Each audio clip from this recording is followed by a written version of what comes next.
Micro de Studio Script Audio. La dîme et la nouvelle alliance.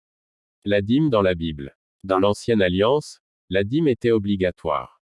Israël devait donner 10% de ses récoltes et revenus pour soutenir les Lévites, les pauvres, les veuves et les orphelins. On retrouve cela dans Lévitique chapitre 27, Nombre chapitre 18 et Deutéronome chapitre 14. C'était une loi du peuple juif. Dans la nouvelle alliance, après Jésus-Christ, les choses changent. Jésus n'a jamais donné la dîme comme commandement à ses disciples. Il a plutôt insisté sur la justice, la miséricorde et la foi, comme en Matthieu chapitre 23, verset 23. Il a aussi enseigné le principe du don volontaire, par exemple en Luc chapitre 6, verset 38. Donnez, et il vous sera donné.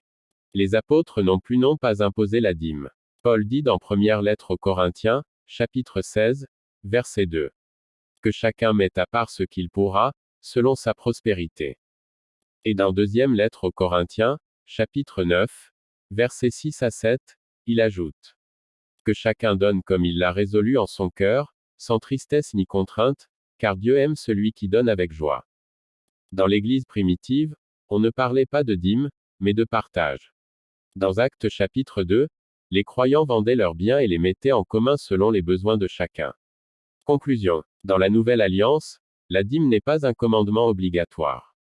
Le principe est le don volontaire, joyeux et généreux, selon ses moyens. Pourquoi certains pasteurs enseignent encore la dîme?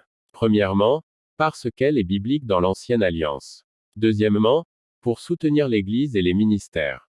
Troisièmement, pour habituer les croyants à la discipline du don. Mais cela peut devenir un problème si on l'impose comme une loi, car sous la grâce, nous donnons par amour et non par peur. Ainsi, un chrétien peut donner la dîme s'il le veut, mais ce n'est pas une obligation. L'important est de donner avec le cœur, et Dieu bénit la générosité volontaire. Pour plus de vidéos, abonne-toi à ma chaîne YouTube.